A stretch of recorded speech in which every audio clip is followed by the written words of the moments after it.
কর্মকার পরিবার, তাদের পাকা বাড়ি আছে এবং এই যে ঢালাই রাস্তা, এই ঢালাই রাস্তাও আছে, পঞ্চায়েতের তৈরি রাস্তা, কিন্তু এই রাস্তা ব্যবহার করতে হলে টাকা দিতে হবে। এমনই চাঞ্চল্যকর অভিযোগ হাওড়া ডোমজুড়ে। বাঁশের বেড়া দিয়ে রাস্তা ঘিরেও দেওয়া হয়েছে, তাই বাঁশের সাঁকো পেরিয়ে চলছে ঝুঁকির যাতায়াত।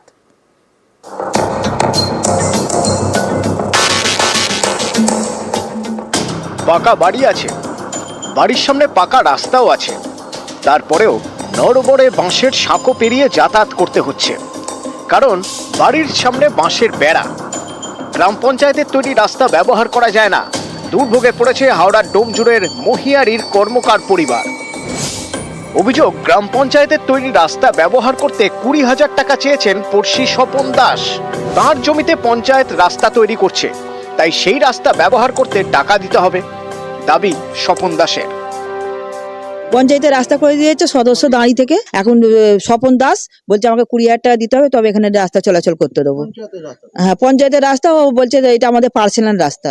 বেড়া দিল, ছোট ভাই আর দাঁড়ি থেকে বেড়া দিয়েছে। এটা না, পঞ্চায়েতে জানিয়েছিলাম, স্যার বলেছিল, প্রধান স্যার বলেছিল ভেঙে দেবো। তা ভেঙে দেবো বলে যান ভেঙে দেবো, তারপর আর কিছু ওরা করেনি। পঞ্চায়েত থেকে রাস্তা দেওয়া হয়, ওনারা বললো যে আমাদের পার্সোনাল ভাবে এখানে রাস্তা হবে। পঞ্চায়েত রাস্তাটা জুড়ে দেয়। এবার উনি ওনাকে পার্সোনাল ভাবে ডেকে ওনাকে বলেছে তোমাকে 20,000 টাকা রাস্তা ধরুন দিতে হবে, নাহলে তোমার রাস্তা বন্ধ করে দেবো। আমাদের থেকে সই নিতে এসেছিলেন, আমরা সই দিইনি। যে ওনার একার ব্যক্তিগত সম্পত্তি তো নয়, তাহলে উনি একা ডিসিশন নেবে কেন? এইখানে ড্রেন আমাদের বন্ধ করে রেখে দিয়েছে। এই রাস্তার উপর এক হাঁটু নোংরা জল মারি মারি আমরা যাই, তার জন্য কোনো প্রতিবাদ করেনি। ওই ড্রেনের জন্য 50,000 টাকা চাইছে। টাকা চাওয়ার দাবি মানতে নারাজ অভিযুক্তর মা, কিন্তু রাস্তায় বেড়া দেওয়ার কথা স্বীকার করেছেন। পঞ্চায়েত রাস্তাটা বানিয়েছে যখন, তখন এই বাড়ির মহিলা বলে কিনা এই রাস্তা ওনাদের নয়, আমাদের। আমার ছেলে বললে কিনা এই 3জন লোক যাবে, তাহলে কি আর এমন হয়েছে? 20,000 টাকা চেয়েছেন তো আপনারা? না, স্বপন বাবু তো 20,000 টাকা চেয়েছে। 20,000 টাকা কিসের জন্য চেয়েছে? রাস্তা ব্যবহার করতে গেলে 20,000 টাকা দিতে হবে। ও বাবা, এই কথা তো শুনিনি। দেওয়াটা কি উচিত? হ্যাঁ, ঠিক আছে, সেজন্য কিছু নয়। বাড়ির সামনের যে মূল দরজা, সেখানে বাঁশ দিয়ে ব্যারিকেড করে দেওয়া হয়েছে।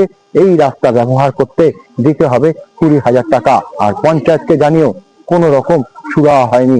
3 মাস কার্যত গৃহবন্দী এই গোটা পরিবার। টাকা পয়সার ব্যাপার তো জানি না, তবে আমি ব্যাপারটা শুনলাম।